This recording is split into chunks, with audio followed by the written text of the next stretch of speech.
Jersey Sports Zone's coverage of Don Bosco Prep is brought to you by Jag 1 Physical Therapy. There's an air of confidence floating around Granitel Stadium in Ramsey. Coming off a trip to the non-public aid championship game a year ago, Don Bosco feels that their time is right now.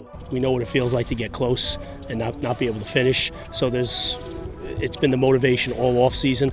It didn't feel very good. I didn't like that, so I really wanted this here, so I'm gonna try our best to get that back. There's been one major point of emphasis for Don Bosco Prep all offseason, starting out strong. The Ironmen have opened each of the last 3 years with a 1-3 record. 3 of their first 4 games this season feature out-of-state opponents. The goal is to establish their identity early and then hit the meat of their conference schedule with wind in their sails. We don't want to dig ourselves that hole. We want to do everything we can to avoid that. And like I said, it's been talked about in practice. It's been talked about in conditioning. It's been talked about in the weight room. We got to come out strong this year. I would say at least for my 4 years, we've definitely been a slow starting team. So if we could just start ready in the beginning of the season, then we could just roll through the regular season. We've just been focusing on taking a game, one game at a time, and just focusing on each opponent every week and just not looking ahead. Don Bosco's plan of attack this year is no secret. The conversation starts with Texas A&M commit Chase Basantis. New Jersey's #1 player will be expected to set the tone every game. Yes, sir. We're going to give Nick time to throw and Ronnie Holes to run, so yes, sir. But his impact is far greater. Yeah, he's just a special type of dude, you know what I mean? He's not a guy who comes around too often to high school football programs. Since the day he showed up here, he's just been humble and he's just worked. That's all he knows. He does it every single day. He never misses a practice. He never misses a rep. He just wants to get better. Basantis anchors an offensive line that returns Amori Francis, Chris Marino, Aiden Toomey, Andrew Lynch, and Kevin Garcia for another year. They'll pave lanes for senior Ronnie Heath and sophomore standout Nolan James.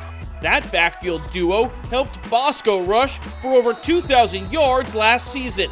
That's great, to be able to run around. We're behind such a good old line.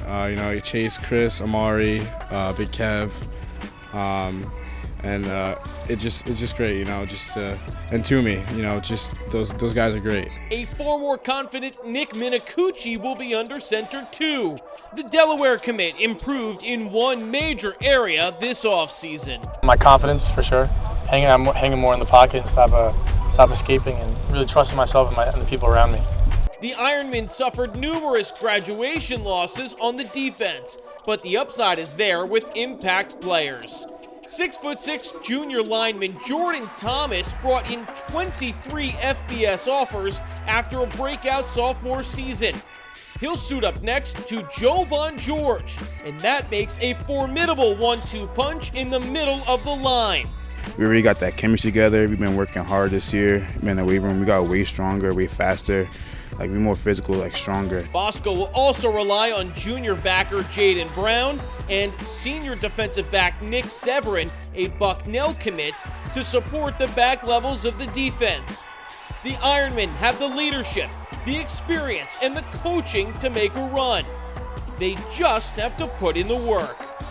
We definitely have the potential, but it's just, I think it's about coming to work every day and getting better. Reporting from Ramsey, I'm Jay Cook, JerseySportsZone.com.